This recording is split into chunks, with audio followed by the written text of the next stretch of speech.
Alright, let's begin.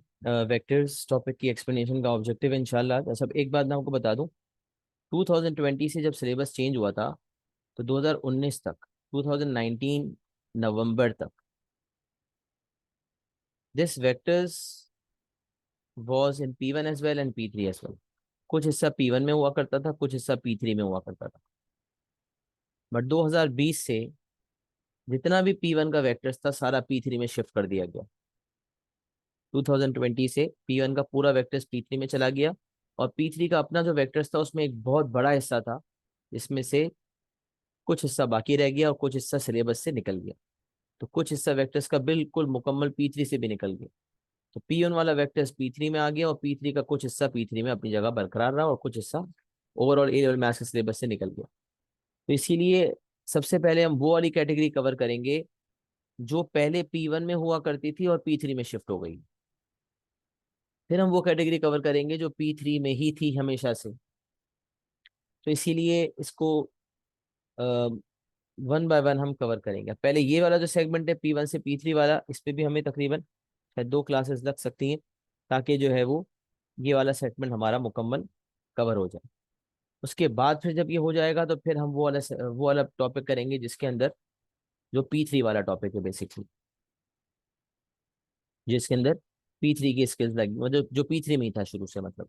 तो आज today we are going to cover the introduction of vectors as well. Vectors we all have covered in IGCSE mathematics as well. O level mathematics and IGCSE mathematics में हम cover करते हैं इसको। लेकिन फिर भी मेरी आदत है कि जब मैं कोई टॉपिक पढ़ाऊँ तो उसको एक्सप्लेनेशन बेसिक से देता हूँ, जैसे कि आप लोग जानते हैं। तो मैं इंशाल्लाह कोशिश करूंगा कि मैं काफ़ी सारे कॉन्सेप्ट्स को रिकॉल करूँ। तो the first thing is, what is a vector? तो vector is a quantity that has both magnitude and direction. आपने बचपन में ही जो फिजिक्स पढ़ते हैं उनको बताया जाता है साइंसेस के अंदर कि दो किस्म की क्वांटिटीज होती हैं, scalar quantities and vector quantities. Scalar quantities में सिर्फ मैग्नीट्यूड होता है, but vector quantities have magnitude and direction both. Vector quantity में मैग्नीट्यूड भी होता है और डायरेक्शन भी होता है। And vectors are represented by directed line segments. क्योंकि वेक्टर्स में मैग्नीट्यूड भी है और डायरेक्शन भी।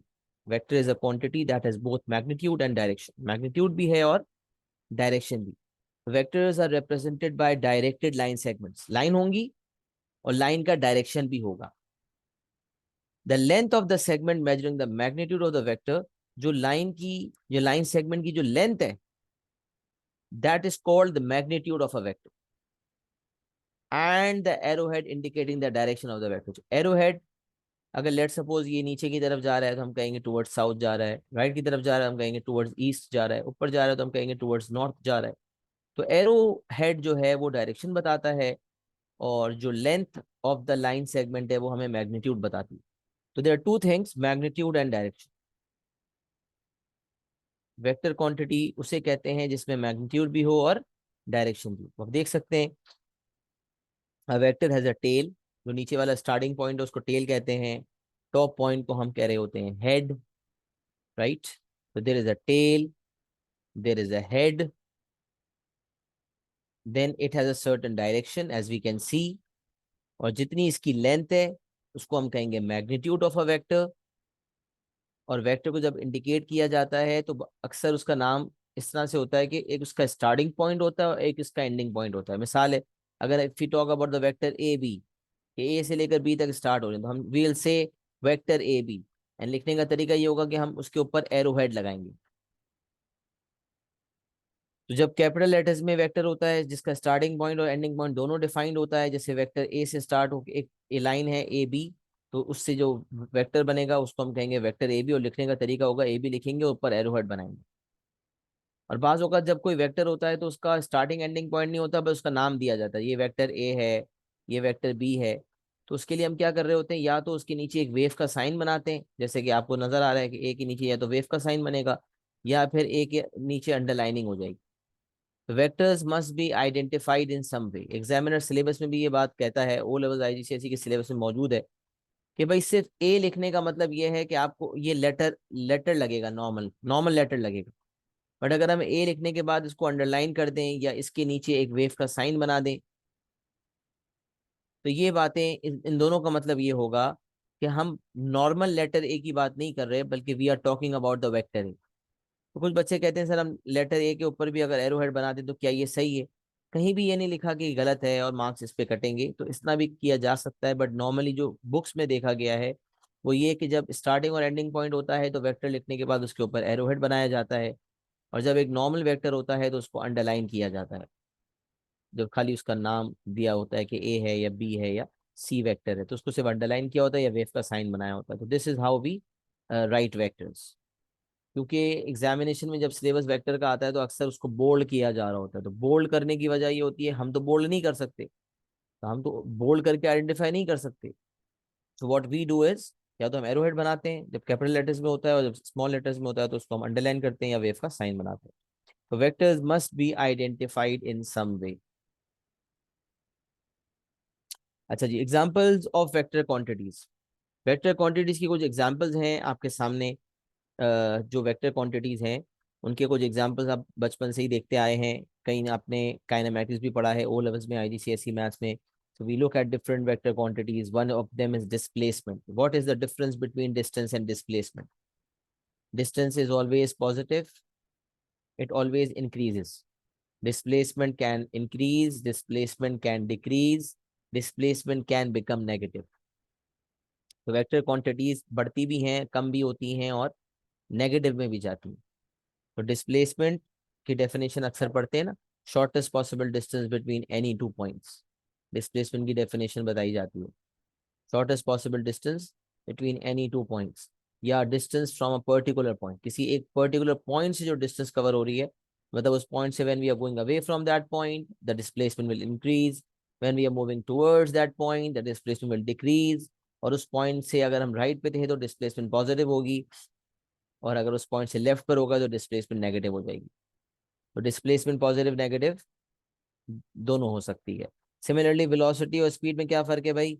Velocity is speed in a particular direction. तो अगर हम राइट जा रहे थे वेलोसिटी वाज 5 मीटर्स पर सेकेंड, उसी स्पीड से अब हम लेफ्ट आ रहे हैं तो स्पीड अभी भी 5 है बट वेलोसिटी -5 होगी, क्योंकि when we are travelling in opposite direction.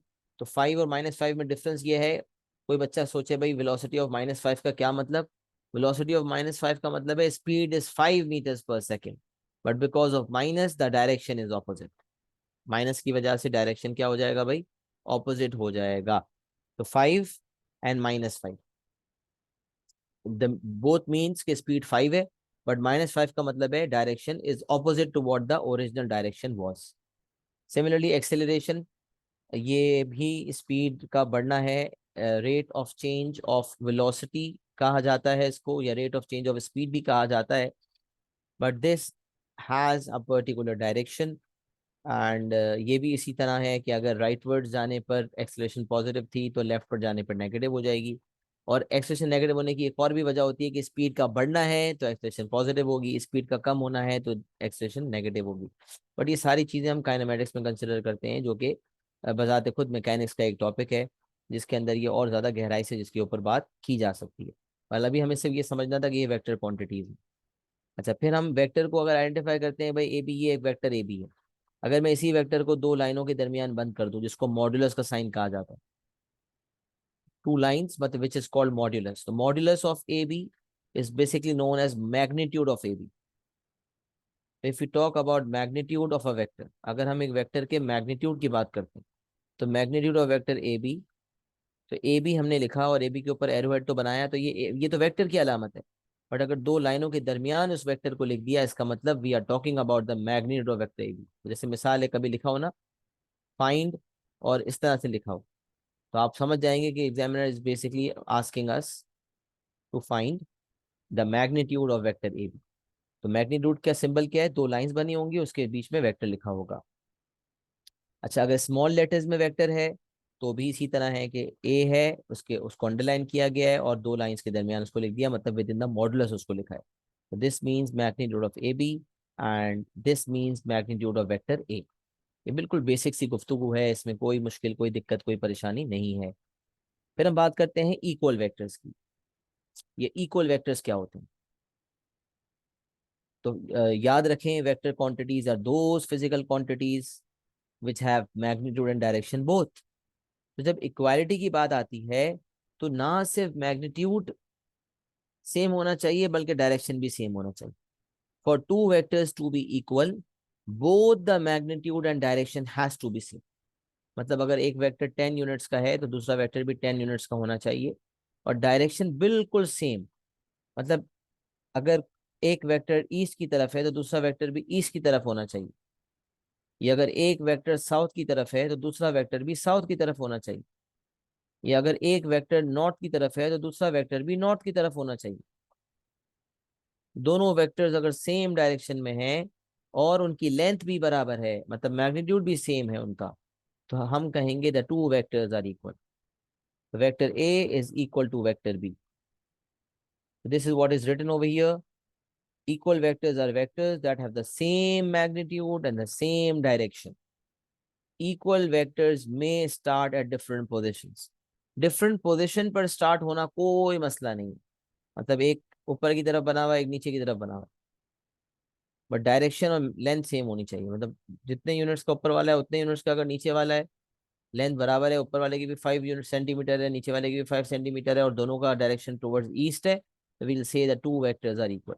Same magnitude same direction, right, then the vectors will be equal. तो अब देख सकते हैं vector A is equal to vector B वाजे तौर पे लिखा हुआ है, क्योंकि दोनों वेक्टर्स जो है उनका डायरेक्शन आपको नजर आ रहा है ऊपर की तरफ है,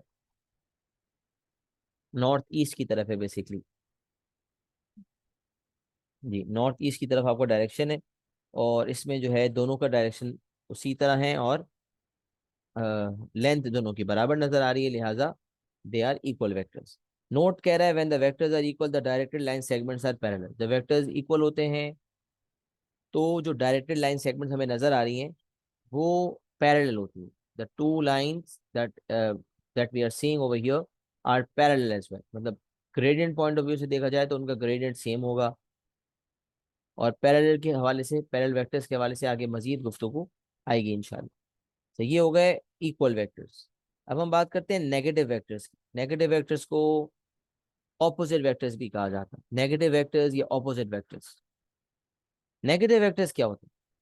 तो दो चीजें थी ना वेक्टर के अंदर, मैग्नीट्यूड और डायरेक्शन। अगर दो वेक्टर्स का मैग्नीट्यूड सेम है लेकिन डायरेक्शन सेम नहीं बल्कि ऑपोजिट है, तो फिर ऐसे वेक्टर्स जो है नेगेटिव वेक्टर्स कहलाते हैं। और मैंने मना किया है कि लफ्ज डिफरेंट मत यूज किया करो, ऑपोजिट यूज किया करो। देखिए, opposite is the right word, different is not the right word. कोई मुझे कहे negative vectors are vectors that have the same magnitude but have different directions, नहीं नहीं नहीं।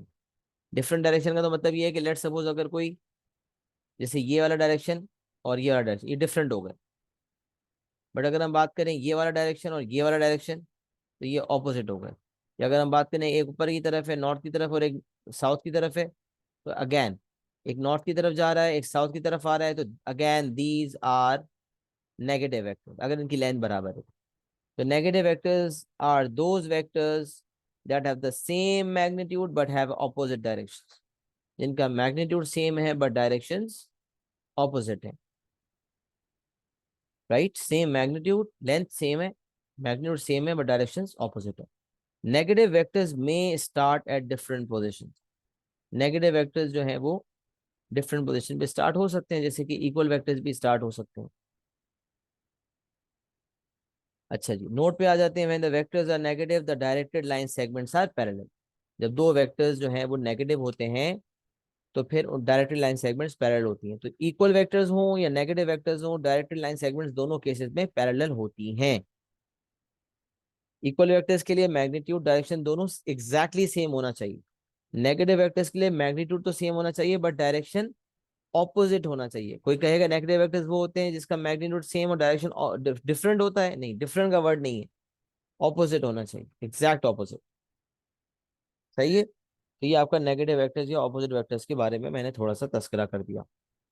यहाँ तक सब कुछ अमन है, सब कुछ क्लियर है। एक चैट पे एक्नॉलेजमेंट दे देंगे ना क्लियर की, तो हम आगे बढ़ जाएंगे इंशाल्लाह।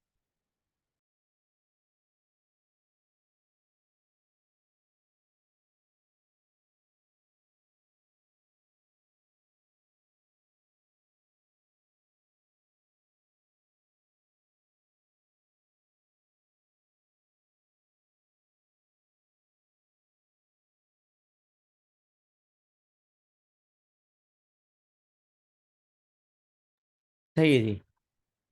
एक्नॉलेजमेंट जरूरी है ताकि जान में जान बाकी रहे, पता है कि भाई बच्चे सुन रहे हैं और बच्चों को समझ आ रहा है। सही है। चले आगे आ जाते हैं।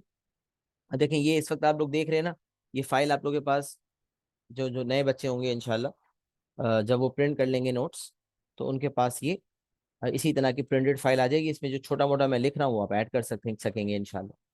तो अभी अभी तो खाली आप सुन लें इंशाल्लाह, जो फिर प्रिंट कर लेंगे तो फिर आपके लिए आसानी हो जाएगी। अच्छा, अब जीरो वेक्टर नल वेक्टर क्या होता है भाई? तो zero vector null vector, a vector whose magnitude is zero is known as a vector whose magnitude is zero is known as a zero और नल वेक्टर। बिल्कुल जीरो मैग्नीट्यूड, मतलब अगर मैं बनाने भी जाऊंगा तो मैं बना नहीं सकता। डॉट अभी शुरू ही किया था, लाइन बनाने की कोशिश ही करा था कि वो बना ही नहीं। अच्छा भाई, ये कैसे हो सकता है कि एक वेक्टर नल या जीरो हो? तो हो सकता है बिल्कुल, एग्जांपल्स आपके सामने आ रहे हैं आगे। Its direction is not defined. अब जब एक वेक्टर है ही उसका मैग्नीट्यूड जीरो, तो डायरेक्शन कैसे डिफाइंड होगा? The vector whose magnitude is zero is known as a zero और null vector, its direction is not defined, it is denoted by zero. वो जीरो से डिनोट होता है। Velocity of a stationary object, मुझे कोई बोलता है भाई स्टेशनरी ऑब्जेक्ट की वेलोसिटी क्या है? वेलोसिटी एक वेक्टर है ना, तो स्टेशनरी का मतलब होता है ठहरा हुआ object. If an object is stationary, this means its velocity is zero. तो stationary object is at rest होता है, मतलब जब रेस्ट पे ऑब्जेक्ट है इसका मतलब उसकी वेलोसिटी जीरो है। वेलोसिटी एक वेक्टर है तो वेक्टर जीरो हो गया, जीरो वेक्टर हो गया। अच्छा, acceleration of an object moving with uniform velocity. Uniform velocity का मतलब होगा कांस्टेंट वेलोसिटी। अब अगर किसी ऑब्जेक्ट की वेलोसिटी कांस्टेंट है तो इसका मतलब उसकी एक्सेलरेशन जीरो होगी। एक्सेलरेशन तो है ही स्पीड के बढ़ने और कम होने का नाम। स्पीड बढ़ रही होती है तो एक्सेलरेशन पॉजिटिव होती है, स्पीड कम हो रही होती है तो एक्सेलरेशन नेगेटिव होती है। बट अगर वो कह रहा है acceleration of an object moving with uniform velocity, velocity uniform है मतलब कांस्टेंट है, इसका मतलब ना उससे स्पीड बढ़ रही है ना कम हो रही है, मतलब एक्सेलरेशन जीरो है। तो ये जो केस है इसके अंदर एक्सेलरेशन जीरो है, ये जो केस है इसकी वेलोसिटी जीरो है। और आगे कह रहा है resultant of two equal and opposite vectors are the examples of null vector, मतलब डिस्प्लेसमेंट जीरो। डिस्प्लेसमेंट का सिंबल एस होता है, वैसे एस इक्वल टू जीरो। ये वाला ये चीज है वेलोसिटी वाली वी जीरो, ये वाली चीज एक्सेलरेशन जीरो, और एंड में लिखा हुआ है ना two equal and opposite vectors are the examples of null vector. मतलब क्या हुआ? एक वेक्टर राइट ले जा रहा है और एक exactly the vector which is equal in length but opposite in direction. तो two vectors which are equal in length and opposite in direction are the examples of null vector. मतलब मिसाल है कि हम एक लाइन पे खड़े थे, हम ए से बी चले गए और फिर वापस हम बी से ए आ गए। तो अब मुझे कोई कहे कि भाई अभी कहाँ खड़े हो, तो आप बोलेंगे मैं ए पे खड़ा हूँ, पहले भी ए पे था थोड़ी देर पहले और अब फिर ए पे हूँ। इसका मतलब नेट डिस्प्लेसमेंट मेरी कितनी हो गई? जीरो। जहां से स्टार्ट किया है जब वहीं एंड कर जाएंगे तो इसका मतलब डिस्प्लेसमेंट क्या हो जाएगी? जीरो। इसका मतलब ये नल वेक्टर हो जाएगा। अच्छा, अब किसी भी वेक्टर के मैग्नीट्यूड की बात होती है तो आपको बताया था दो लाइनों के अंदर लिखा जाता है। तो यहाँ लिखा हुआ है कि magnitude of vector A is zero. Zero vector null vector वो होता है जिसमें किसी वेक्टर का मैग्नीट्यूड जीरो हो। तो magnitude of vector A is equal to zero. ये आपका जीरो या नल वेक्टर हो जाता है। फिर हम आ जाते हैं यूनिट वेक्टर्स की तरफ। जीरो वेक्टर्स क्या होते हैं? ऐसे वेक्टर जिनका मैग्नीट्यूड जीरो हो। फिर हम आते हैं यूनिट वेक्टर्स की तरफ। सवाल, ये यूनिट वेक्टर्स क्या होते हैं? तो unit vectors are vectors whose magnitude is exactly one unit. ऐसे वेक्टर्स जिनका मैग्नीट्यूड एग्जैक्टली वन यूनिट हो, ऐसे वेक्टर को यूनिट वेक्टर कहा जाता है। यूनिट, यूनिटी, अल्लाह, अल्लाह की बात करते हैं ना, तो यूनिटी ऑफ अल्लाह, यूनिटी। तो यूनिटी का मतलब होता है सिंगल ना। तो unit vectors are vectors whose magnitude is exactly one. Unit vectors उन वेक्टर्स को कहा जाता है जिनका मैग्नीट्यूड एग्जैक्टली वन हो। तो अगर मुझे कोई बताए, अगर कोई मुझे बताता है कि if u is a unit vector then we should know that magnitude of u will be equal to one. कोई मुझे अगर बताएगा कि u एक यूनिट वेक्टर है तो मैं समझ जाऊंगा कि उसका मैग्नीट्यूड वन है, क्योंकि मुझे डेफिनेशन में यही पढ़ाया गया कि unit vectors are those vectors which have a magnitude of one. अच्छा, अब एक तो वो वेक्टर है जो ऑलरेडी यूनिट वेक्टर है, हमने लिख दिया कि भाई u is a unit vector because the magnitude of u is one. अब सवाल ये पैदा होता है कि अगर मुझे यूनिट वेक्टर किसी डायरेक्शन में, किसी वेक्टर के डायरेक्शन में निकालना हो तो क्या उसका कोई फॉर्मूला होता है? जनाब जी हाँ, उसका एक फॉर्मूला होता है। The unit vector in the direction of a given vector A is vector A divide by magnitude of A. मिसाल है आपके सामने, कोई मुझे कहता है 10 eggs, 10 eggs जो हैं वो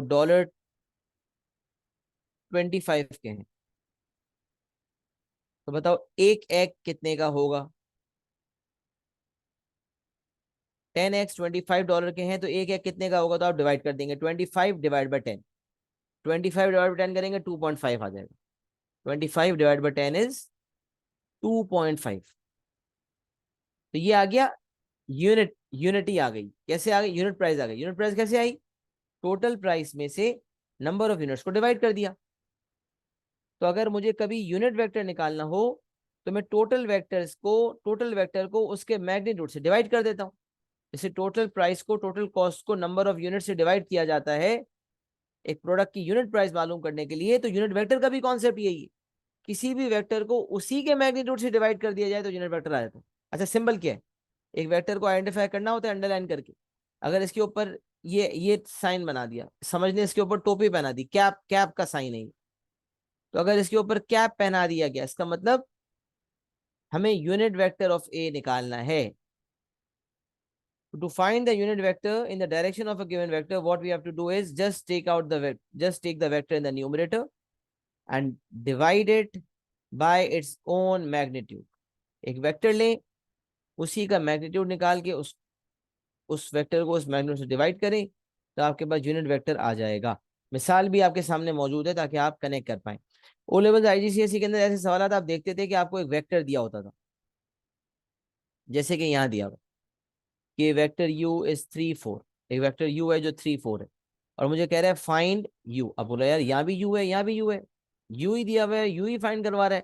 तो आपको ख्याल है नहीं भाई, ये कोई नॉर्मल u नहीं है, ये इसके ऊपर तो कैप है। इसका मतलब यूनिट वेक्टर ऑफ u मुझे निकालना, यूनिट वेक्टर ऑफ u निकालना। तो यूनिट वेक्टर ऑफ u निकालने के लिए मैं क्या करूंगा कि मैं वेक्टर को उसके मैग्नीट्यूड से डिवाइड कर दूं।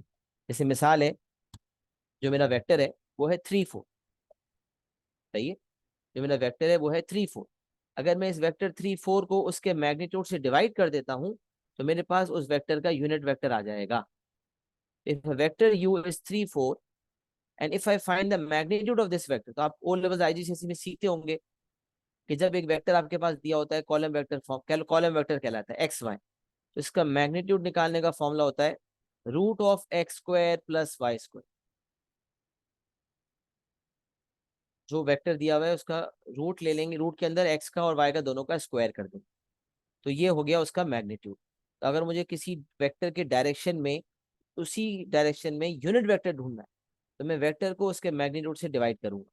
तो अगर मैं वेक्टर मेरा है 3 4, और अगर मैं इसका मैग्नीट्यूड ढूंढता हूँ तो ये हो जाएगा √(3²+ 4²), तो √9 + 16 विच इज √25, जो कि 5 आ जाता है। तो आप देखें, वेक्टर आपका ऊपर आ जाता है, उसका मैग्नीट्यूड डिवाइड हो जाता है। अच्छा, अब आपका जो आंसर आया वो है 1 क्योंकि नीचे 5 हो गया, तो ये 1/5 बन गया। 1/5 टाइम्स 3 4, 1/5 टाइम्स 3 4। सब एक ऑप्शन तो ये है कि अगर कुछ एग्जामिनर ने कहा नहीं है तो आप यही आंसर छोड़ दें, तो भाई ये मेरा final answer. Unit vector of you is 1/5 times 3/4। लेकिन अगर अक्सर कभी स्पेसिफाइड भी होता है और कभी नहीं भी होता, जब नहीं होगा तो किसी भी फॉर्म में दे सकते हैं, ये भी सही है फिर ये भी सही है। लेकिन अगर स्पेसिफाई होगा कि भाई किसी एक पर्टिकुलर फॉर्म में देना है, तो जो फॉर्म हो गिवन होगी उसी को मद्देनजर रखते हुए इन दोनों में से कोई एक को चूज करके आंसर देंगे। तो यहाँ पर आप देख सकते हैं मैग्नीट्यूड आपका 5 आया है, तो 1/5 करने पे जब 1/5 को 3 से मल्टीप्लाई करेंगे तो 3/5 हो जाएगा, और 1/5 को 4 से मल्टीप्लाई करेंगे तो 4/5 हो जाएगा।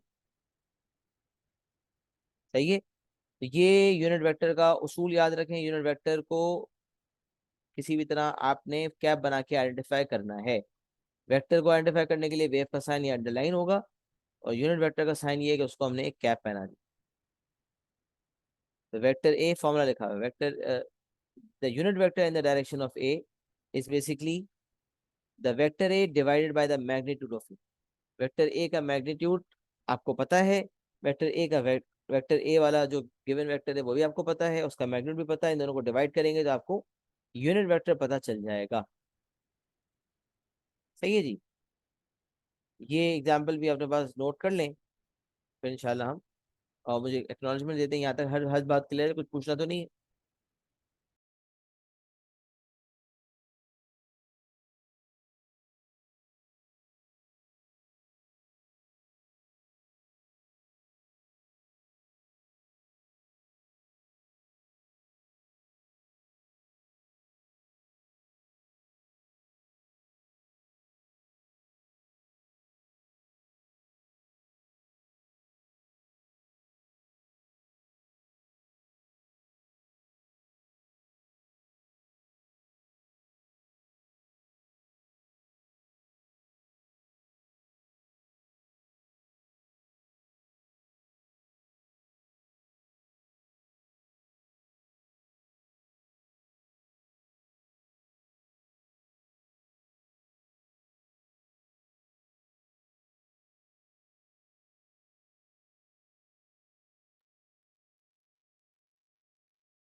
चले जी।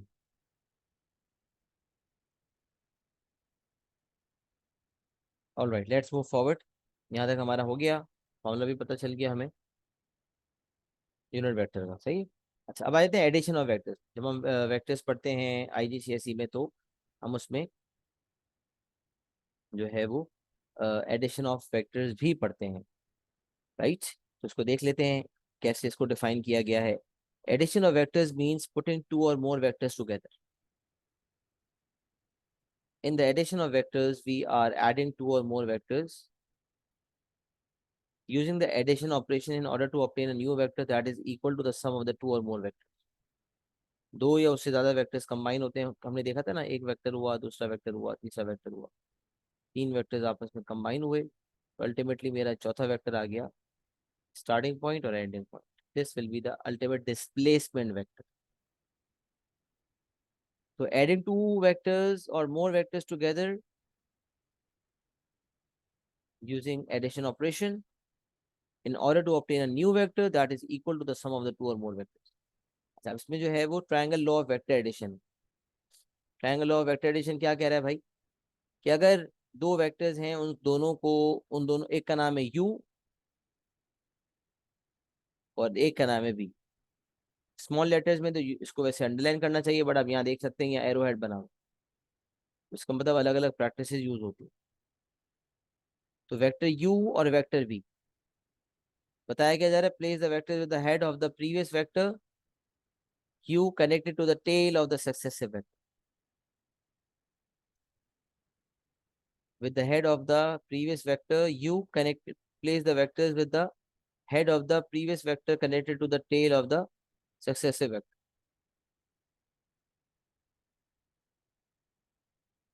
सही है, पहले वेक्टर मुकम्मल हुआ, पहले वेक्टर का जहाँ हेड मुकम्मल हुआ वहीं से सेकंड वेक्टर की टेल शुरू हो गई।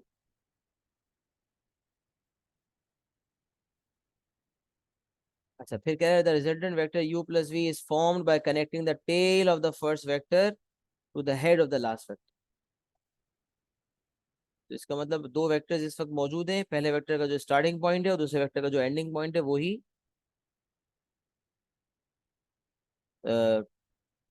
पहले वेक्टर का स्टार्टिंग है जिसको टेल कहते हैं, पहले वेक्टर की जो एंडिंग है उसको हेड कहते हैं, दूसरे वेक्टर की स्टार्टिंग को टेल कहते हैं, दूसरे वेक्टर की एंडिंग को हेड कहते हैं। तो अगर हम अल्टीमेटली इसको ज्वाइन करते हैं तो अल्टीमेट जो ये नेट रिजल्टेंट वेक्टर बनता है, जिसका एंडिंग पॉइंट एंड में होगा, this will be you plus v. क्यों भाई?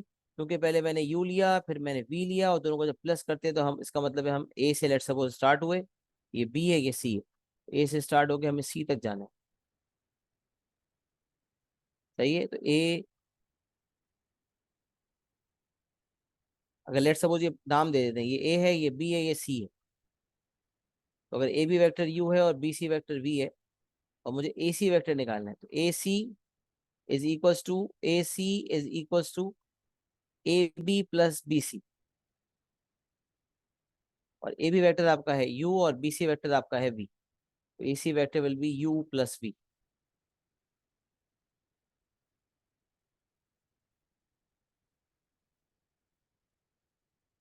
सही है जी। तो ये जो स्टेप्स है आपके सामने लिख दिया। The resultant vector is u plus v is found by connecting the tail of the first vector to the head of the last vector. ये आपका triangle law of vector addition होगी।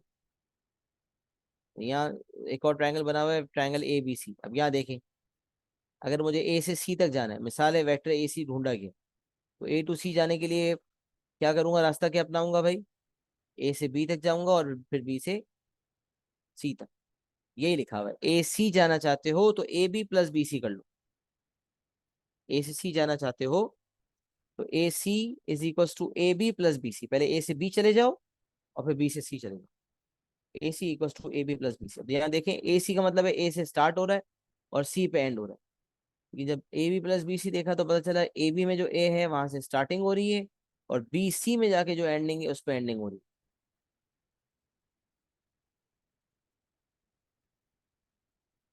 सही है। तो अब अगर यहाँ पर हमें कोई पूछता है वेक्टर ए सी ढूंढो, तो हम ये ओरिजिन भी किया करते थे कि रास्ते तलाश करते थे। यहाँ भी ऐसे ही होता है, ए से बी तक, बी से सी तक। ये आपका इक्वेशन हो गया। सही है जी। ये triangle law of vector addition, इसका मतलब कोई मसला नहीं है। Parallelogram law of vector addition की तरफ आए थे। लिखने के लिए भी कुछ नहीं था यहाँ पर खास। बस ये स्टार्ट एंड वगैरह मैंने लिखा है, जो कि आप अपने पास लिख सकते हैं। अच्छा, पैराग्राम लॉ ऑफ वेक्टर एडिशन क्या कह रहा होता है? अब आप सोच रहे हैं आपके पास दो वेक्टर्स और दोनों की टेल सेम है। मिसाल है, डायरेक्शन जो है दो वेक्टर्स का अगर डिफरेंट होता है तो इसका मतलब वो वेक्टर्स इक्वल भी नहीं हो सकते और नेगेटिव भी नहीं हो सकते। अच्छा, अब यहाँ अगर आप देखें, place both the vectors u and v at the same initial point. u और v दोनों को सेम इनिशियल पॉइंट पे रखना है।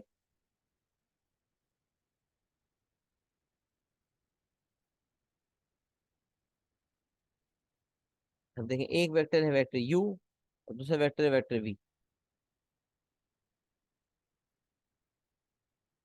और दोनों अगर एक ही पॉइंट पे बने हुए हैं, दोनों की टेल अगर एक ही पॉइंट पर है, तो इसका ये मतलब होगा कि ये वेक्टर u है और वेक्टर v है, एक ही पॉइंट पर है। तो इसका मतलब इनका जो पैराग्राम का डायगोनल बीच में बना हुआ है वो इन दोनों का मर्जर है। Parallelogram is basically u plus v।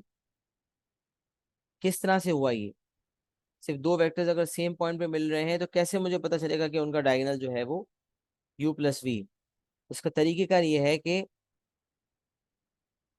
पैराग्राम को मुकम्मल किया जाए, सिर्फ दो लाइनों पे बेस ना किया जाए, बल्कि इस पूरी पढ़ाई को मुकम्मल किया जाए। मतलब अगर देखें u है v है, अगर सॉरी पूरे पैराग्राम को मुकम्मल किया जाए तो इसका मतलब आपको नजर आएगा कि u के सामने u है, v के सामने v है। तो अब एक u है और एक v है। तो अभी इनका डायगोनल मुझे निकालना है, तो what I will do is u से पैरेलल एक और लाइन बनाऊंगा, v से पैरेलल एक और लाइन बनाऊंगा, तो पैराग्राम मुकम्मल हो जाएगा। फिर जो डायगोनल है उसके मुताबिक मैं समझ जाऊंगा कि मुझे वेक्टर कौन सा निकालना है। u प्लस वी निकालना है। ये u है, ये v है। अब क्योंकि ये u है तो सामने वाला भी u होगा, तो बेसिकली v प्लस यू कह लो या u प्लस v कह लो, तो आपका वही रिजल्ट आ जाएगा जो कि u प्लस v का होता है। तो parallelogram law of vector addition, place both the vectors u and v at the same initial point, complete the parallelogram. अब पैराग्राम मुकम्मल हो जाएगा कैसे भाई? u बनाया आपने, v बनाया, यहाँ से आप कंपास खोल के जो है वो चेक कर सकते हैं। यहाँ से अ, बहुत कुछ मिल सकता है, बस इंसान ढूंढने वाला हो तो हो सकता है। सब सवाल पैदा होता है, u और v एक ही इनिशियल पॉइंट पे बने हुए हैं, कंप्लीट किया parallelogram, the diagonal of the parallelogram is the resultant vector u plus v। तो ये समझ गए, दो वेक्टर्स अगर हैं, एक u एक v, तो उनका जो डायगोनल है वो u प्लस v वेक्टर कहलाएगा। एग्जाम्पल में v वेक्टर को पहले बना सकते हैं अगर है अगर, तो कैसे बनेगा? बनेगा इसी एग्जाम्पल में कह रहे थे, ऊपर वाले में कह रहे थे।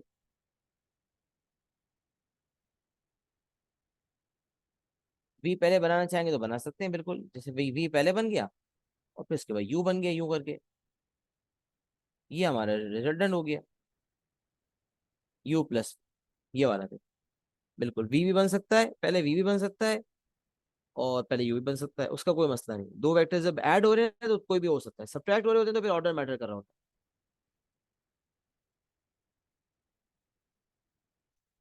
इसी तरह यहाँ भी यही हो सकता था। सही, तो ऊपर की तरफ नहीं, वो तो डायरेक्शन जाहिर सी बात है फिक्स्ड है।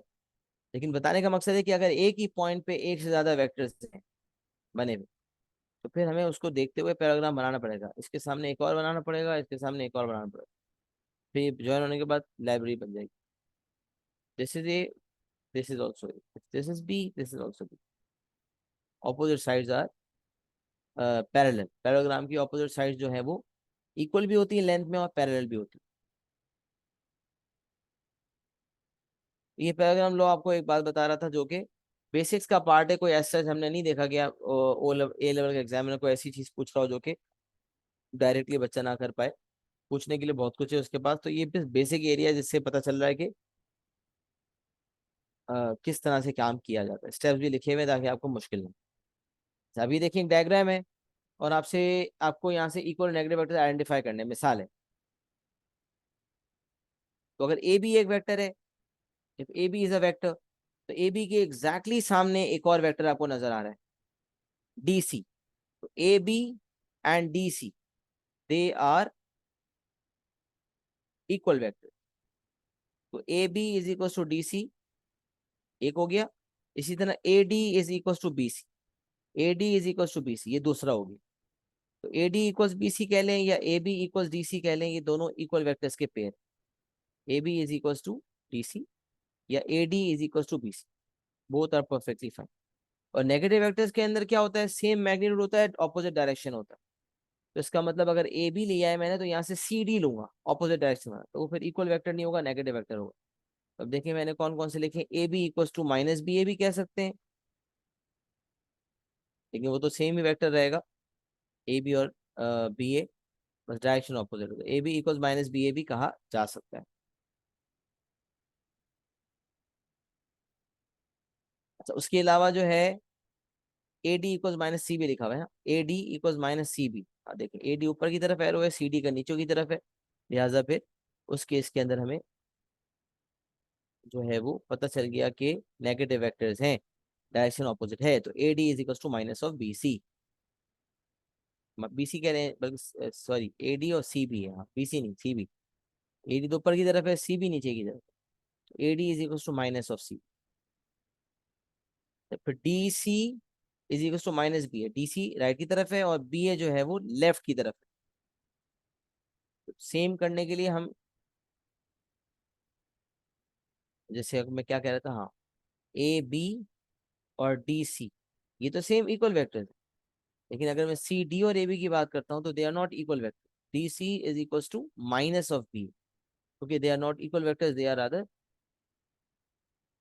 Negative vectors. तो अगर डायग्राम हमें बना हुआ होगा equal magnitude, same magnitude same direction, तो इक्वल वेक्टर्स है। और different magnitude different direction, different magnitude same magnitude opposite direction, same magnitude opposite direction are called negative vectors. सब यहाँ से देखें कुछ हासिल होगा। ए सी अगर आप निकालना चाहते हो तो नॉर्मल तरीका A B plus B C, A C is equal to A B plus B C. अब अगर मुझे आगे वो कह रहा है ए सी, एक और ए सी का फैक्ट दिया हुआ है, A C is equal to A B plus A D, A C is equal to A B plus B C, ये एक ट्रायंगल बन रहा है कंटिन्यूस फॉर्म में। और अगर हम बात करते हैं A C is equal to A B plus A D, A C is equal to A B plus A D, A C is equal to A B plus A D. तो ये वही बात है जो ऊपर मैंने सिखाई थी कि अगर ए सी निकालना चाहते हो तो इसके बराबर में जो डायगोनल है उसको देख लो, ए बी राइट की तरफ है और ए डी ऊपर की तरफ। A C is equal to A B plus A D. To obtain the diagonal two adjacent sides of a parallelogram must be added. अगर मुझे डायगोनल निकालना है तो ये एक नोट लिखा हुआ है, टू एडजेसेंट साइड मतलब ए डी और ए बी आपस में adjacent sides, two adjacent sides of a parallelogram must be added, उनको हमें ऐड करना होगा, right. To obtain the diagonal, the two adjacent sides of a paragraph must be added. तो ये आपका जो है वो पैराग्राम लॉ मुकम्मल हो गया, कुछ है तो नहीं गया मेरे ख्याल से। इस पेज में एक और चीज है, commutative law. Vector addition is commutative just like addition of real numbers. जैसे 2+3 करें करें या 3+2 करें, एक ही बात है। If we start from point P, we will end up at the same spot no matter which displacement we take first. The vector addition is commutative, just like addition of real numbers. If we start from point P, we will end up at the same spot. So no matter which displacement we take first. The head to tail rule yields vector C for both A plus B and B plus A.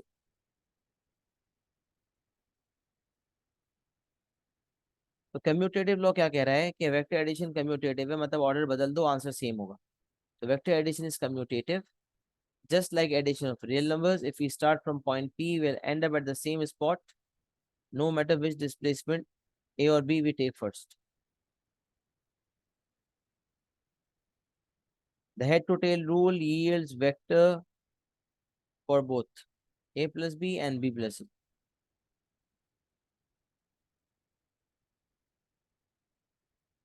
तो 2+3 and 3+2 same होते हैं ना, तो कहेंगे ये commute जो addition of numbers है वो कम्यूटेटिव है।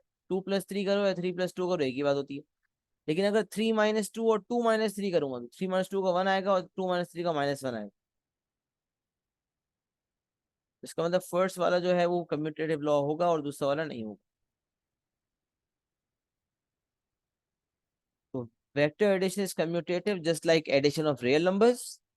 If we start from point P, we will end up at the same spot no matter which displacement A or B we take first.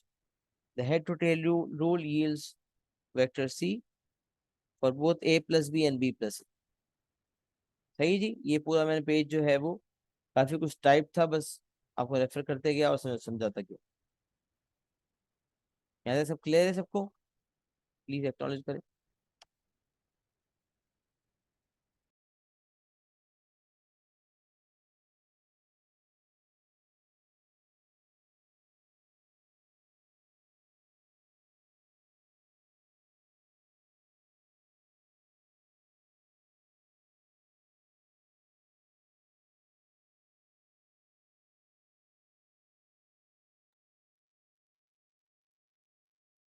अच्छा, इसके बाद सब्ट्रैक्शन ऑफ वेक्टर्स पे आते हैं कि what is subtraction of vectors. तो पहले समझ लें, वेक्टर सब्ट्रैक्शन कुछ नहीं है बल्कि एडिशन से ही निकली हुई चीज। कैसे जी, आइए देखते हैं। मिसाल है, if we are told to find subtract the two vectors u and v, what we are going to do, ये जो वेक्टर v है, अगर मैं उसका डायरेक्शन ऑपोजिट कर दूं, मिसाल है जैसे u minus v was a vector, अब उसको रीराइट करके u प्लस माइनस वी कर दिया। इसका मतलब क्या हुआ कि वेक्टर सब्ट्रैक्शन की कोशिश हो रही थी, सब्ट्रैक्शन ऑफ वेक्टर्स की कोशिश हो रही थी। तो u माइनस वी जो है ये आपको नजर आ रहा है कि ये वेक्टर सब्ट्रैक्शन नहीं, बल्कि ये आगे नजर आ रहा है कि ये बेसिकली वेक्टर एडिशन, एक वेक्टर सब्ट्रैक्शन हो गई। u माइनस वी से वेक्टर सब्ट्रैक्शन हो गई। और u प्लस माइनस वी का मतलब क्या है कि u सेम रहेगा, और जो माइनस वी है इसका मतलब वो ऑपोजिट डायरेक्शन की इंडिकेशन कर रहा है। तो एक है v और एक है माइनस वी। तो u माइनस वी का मतलब होगा, u माइनस वी का मतलब होगा u प्लस माइनस वी।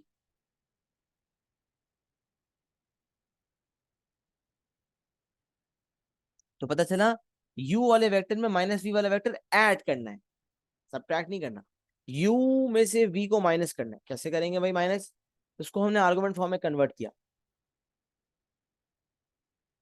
सही है, u माइनस वी जो है एक वेक्टर है, लेकिन अगर मैं इसको नॉर्मल बनाना चाहता हूँ तो u प्लस माइनस वी मुझे करना पड़ेगा।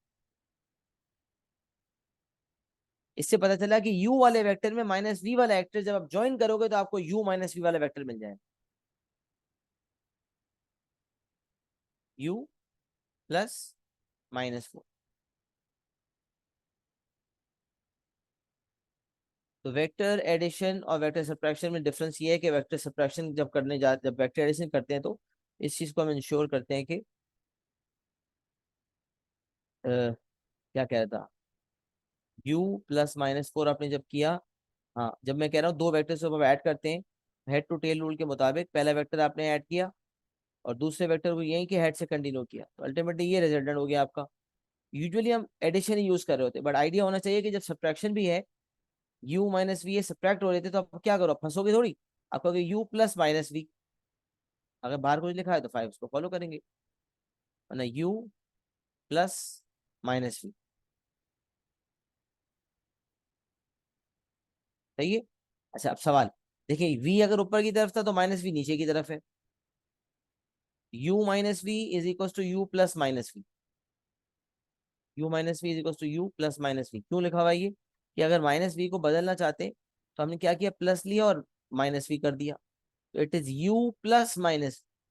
तब u जो वेक्टर बनाएंगे उसके हेड पर -v वाले वेक्टर की टेल रखें, तो यहाँ देख सकते हैं एक ऊपर की तरफ है एक नीचे की तरफ है। Switch the direction of the vector that is being subtracted. सब यहाँ देखें, एक है u, एक है v, v तो ऊपर की तरफ था, तो नीचे की तरफ तो -v होगा, तो u minus v will be will give us u plus u plus -v। Overall जो पैसे जो वेक्टर बनेगा वो बनेगा u प्लस -v।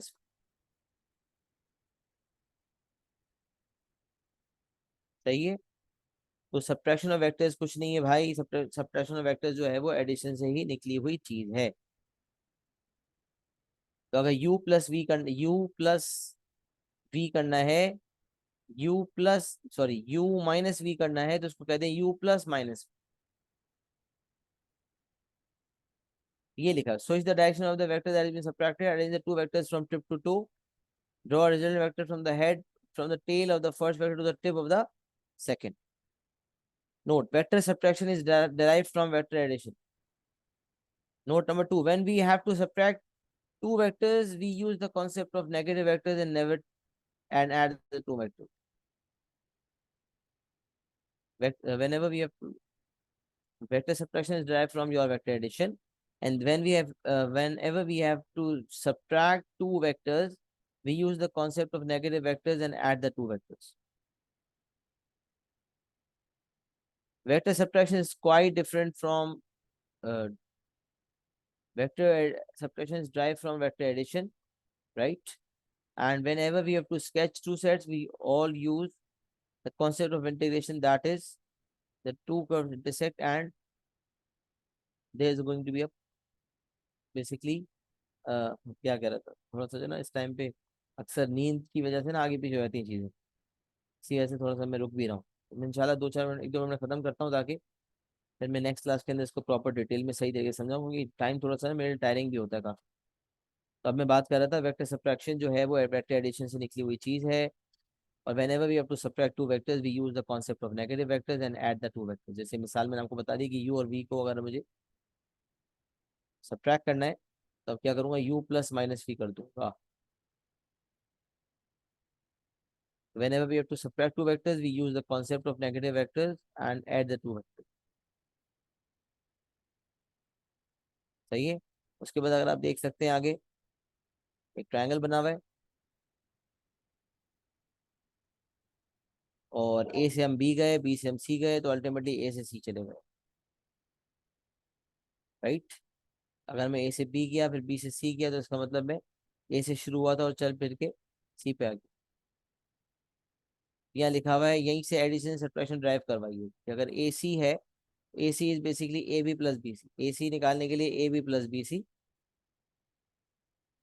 अब फिर आगे देखें, A B is same as minus B है, A B is equal to minus B है, तो यहाँ ए बी की जगह हमने रख दिया माइनस बी है, और रीअरेंज किया तो ये B C minus B A बन गया।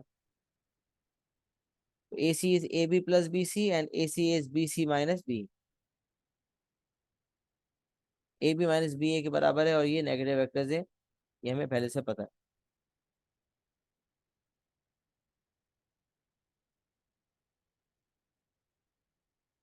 अच्छा अब देखें, यहाँ तक बात हो गई थी कि A B plus B C A C देगा मुझे, लेकिन अगर मैं ए बी की जगह माइनस बी ए रख दूँ तो फिर ये ए सी जो है minus B A plus B C हो जाएगा। इसको रीअरेंज किया जाए तो A C equals to B C minus D.